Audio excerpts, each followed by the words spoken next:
Hari Om. Let's start with a prayer.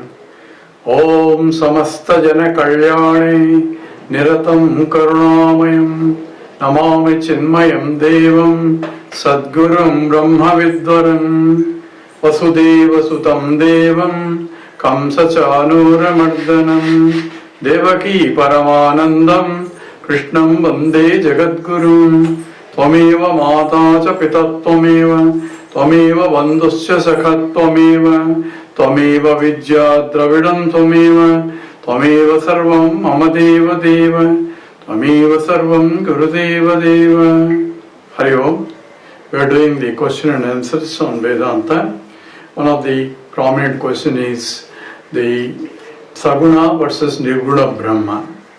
So Saguna Brahman versus Nirguna Brahman. And this is always a question between philosophers and what are called Darshanikas. And what exactly Guna, what exactly Brahman, what is Saguna and what Guna Brahman, you need to have a clear idea about this. Brahman means infiniteness. So that which is infinite. And Guna is a quality or attribute that differentiates one object from other objects. And Saguna is the one with gunas, a Brahman with gunas. And Nirguna is Brahman without any gunas, that means without any attributes. And now let's look at the attributes and the relation with an object. Objects have attributes. That means any object, it says, how do you define an object? Object is such and such, as like waterless, colorless, odorless, tasteless, and so on. We give a chemical, either at a physical property level or a chemical property level, to define that chemical. So that differentiate that chemical from all other chemicals which do not behave exactly identical in all respects.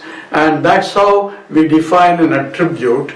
And an attributes that are general, which are common, and one is swabhavikam, that is intrinsic attribute, like H2O is a swabhavikam of water.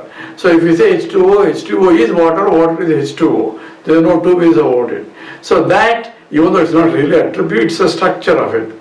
So intrinsic attribute, Swarupa Lakshanam, versus the attributes that differentiate that object with something else, all come under, so that objects have attributes, number one. And attributes make one object distinct from other objects. So if there are several objects in the world, so by defining that object more precisely and exactly, we can differentiate that object from the rest of the objects in the whole world.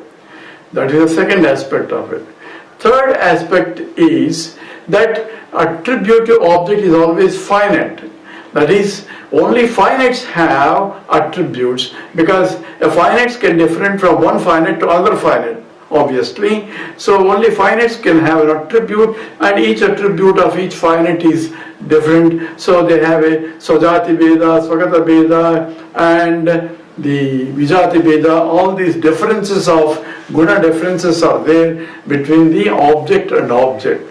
So all chairs have some general attributes, and this particular chair, which is white chair and this size, so that is a specific attributes, wooden chair versus steel chair, so on. Those are within the chair, so within the jati, so Sajati Vedas, and within the chair also you have legs is different from, seat is different from, there is always differences. So number one, finite is always have attributes, and conversely, anything that has attributes is finite. So now we are using converse theorem.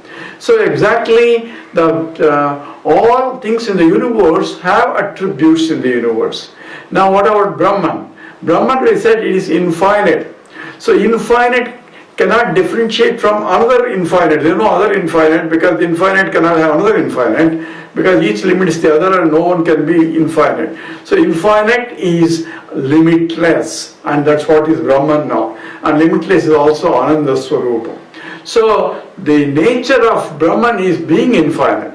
So how do you know? So it's not an object because it doesn't have attributes.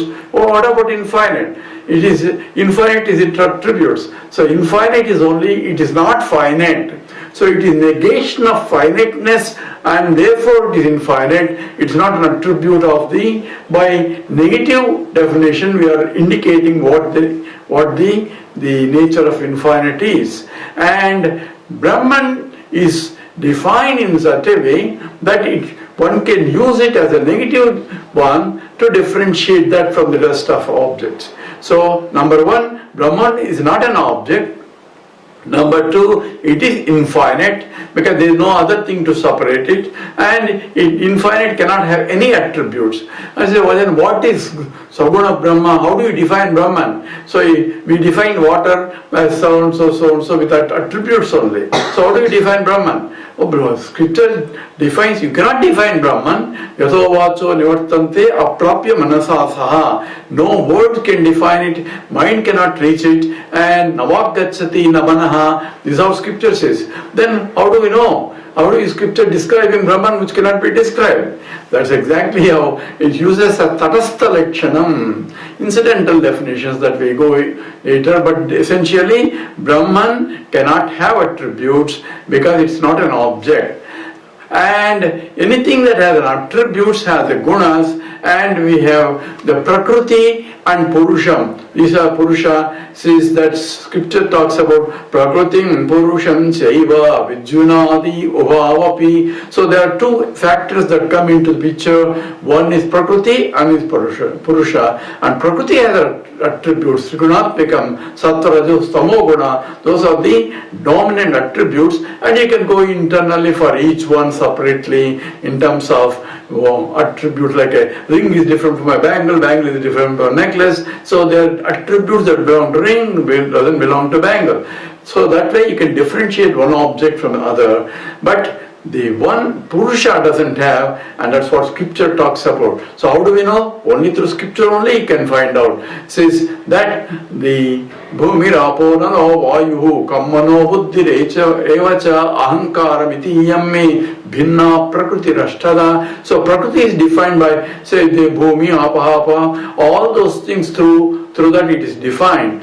And then it says, apareya mitastvanyam prakritim vidhime param. There is something beyond the prakriti which we cannot define it properly, and that is Brahman. So that is apara prakriti, and that's how even the Mundaka Upanishad, they teach me that knowing which everything is. And scripture talks about, the teacher says, there is a para and apara vidya. There is a that which belongs to the attributive knowledge, and another is that which is beyond, that is Purusha, and that is that which can not be defined. And how to indicate? That's how the scripture provides you some kind of indications that we will discuss later. So this way you have Saguna Brahma and Nirguna Brahma. Saguna Brahma means total Brahman attributed for learning process, and Nirguna Brahma is the truth, that is,